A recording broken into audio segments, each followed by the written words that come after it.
Pak Rudiana, kasus ini mendapatkan perhatian dari semua pihak, bukan hanya masyarakat Indonesia secara umum, tapi juga mulai dari politisi sampai dengan purnawirawan Polri. Gimana Pak Rudiana menanggapi ini? Saya tentunya menanggapinya silakan saja mempunyai pendapat dan saran yang mungkin sesuai dengan yang mereka yakini. Namun saya pun punya satu keyakinan terkait dengan meninggalnya anak saya. Karena mendasari dari luka-luka almarhum dan juga beberapa saksi yang kami dapat. Salah satu politisi katanya disomasi ya Pak ya, sudah berkomunikasi nih berarti Pak Rudiana dan juga kuasa hukum. Betul, disomasi dan akan melakukan langkah hukum selanjutnya Pak. Betul. Ya. Yang merasa membuat Bapak menjadi gerah dan berpikir untuk memberikan somasi apa sih?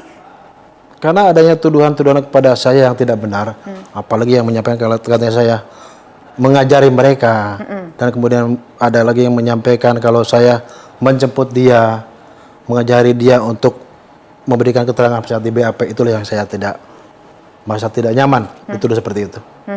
Nah, lalu Pak, soal kasus ini kan juga Bapak meyakini dari awal bahwa peristiwa ini terjadi penganiayaan kemudian mengakibatkan kematian, pembunuhan kepada putra Bapak, Eki. Tapi dari PK yang kita lihat yang diajukan kuasa hukum Saka Tatal, tampaknya dugaan mereka ini kematian Vina dan Eki karena peristiwa kecelakaan. Gimana Pak Rudiana? Saya tanggapin tentunya saya tetap menghargai dan menghormati keputusan pengadilan yang melalui proses persidangan di tahun 2016. Gitu aja. Bapak ngerasa agak kecewa nggak sih Pak adanya upaya-upaya hukum yang dilakukan oleh para tersangka? Misalkan dari Peggy, tadi kita sudah sempat bahas singkat, kemudian juga dari Saka Tatal. Bapak merasa risih nggak sih dengan itu? Merasa kecewa nggak sih dengan itu? Saya tidak kecewa, artinya apapun upaya mereka, silakan saja. Namun tetap saya yakin dan saya menghargai, menghormati putusan dari pengadilan tahun 2016. Ya Pak, kalau bicara soal Saka Tatal kan peristiwa ini ketika terjadi, ia masih anak di bawah umur, masih anak-anak pada saat itu. Kita tahu Bapak kehilangan putra yang sangat Bapak cintai, tapi dari beberapa mereka yang ditangkap itu ada katanya orang yang mungkin secara nalar kurang normal, misalkan kalau tidak salah namanya, maaf, berinisial S. Kemudian juga ada Saka Tatal, anak di bawah umur. Masuk akal nggak sih menurut Bapak orang yang secara intelijensia terlibat dalam peristiwa pembunuhan ataupun juga anak-anak di bawah umur juga terlibat dalam peristiwa pembunuhan seperti itu? Saya sampaikan bukan masalah masuk akal dan tidak, namun fakta yang kami dapat gali dari mereka, itulah yang disajikan kepada para penyidik. Tapi kalau ini kan dapatnya kan dari awal adalah kita tahu bahwa dalam setiap kasus informasi apapun sekecil apapun itu dianggap bernilai, dianggap berharga untuk kemudian di-exercise, untuk kemudian diteliti lebih lanjut lagi. Tapi pada saat itu ketika bertemu dengan Dede dan Aep, Bapak sempat profiling dulu nggak sih mereka ini anak yang seperti apa, remaja yang seperti apa Pak? Ke Dede Aep?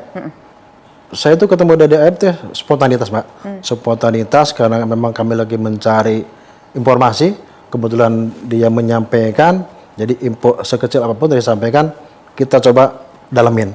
Kita telusurin.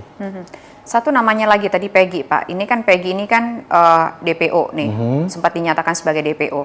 Nah, sebagai orang tua yang sakit hati pada saat itu, Peggy kan juga sama-sama tinggal di Cirebon begitu. Sempat datangin rumahnya Peggy juga nggak sih, Pak? Saya sebagai pelapor tidak turut campur kayak dengan pengembangan perkara, Pak. Itu udah ranahnya ke para penyidik yang melakukan pengembangan, apalagi sampai datang ke rumahnya Peggy. Saya tidak ikut. Berarti tidak sempat datang ke rumahnya Peggy. Saya tidak ikut. Nah, kemudian kemarin kita juga melihat bahwa Peggy mendapatkan simpati dari masyarakat. Bagaimana pihak keluarga menilai ini? Tentunya kaitan dengan simpati masyarakat, mangga-mangga saja. Namun saya sampaikan kepada para penyidik kaitan dengan prosesnya dan pembuktiannya.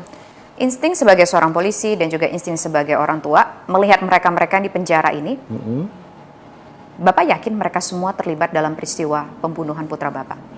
Sekali saya sampaikan, saya menghormati daripada putusan pengadilan yang sudah mulai proses persidangan, Mbak. Tentunya itulah yang terbaik.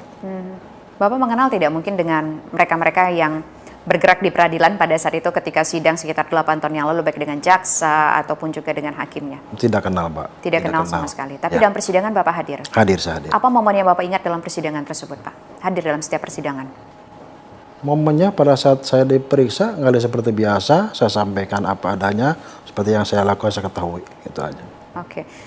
Terakhir Pak, apa yang mungkin ingin Bapak sampaikan kepada masyarakat Indonesia, akhirnya Pak Rudiana berani tampil ke publik, berani berbicara ke depan publik? Baik, tentunya pada warga Indonesia semua, mohon maaf, karena selama ini saya bukan menutup diri, namun lebih ke saya coba untuk mencari lawyer bisa mendampingi saya untuk komunikasi kepada masyarakat. Setelah kami dapat lawyer yang saya sukarela, terus saat yang tepat saya untuk menyampaikan pada masyarakat bahwa inilah yang sebenarnya yang kami alami, yang kami lakukan.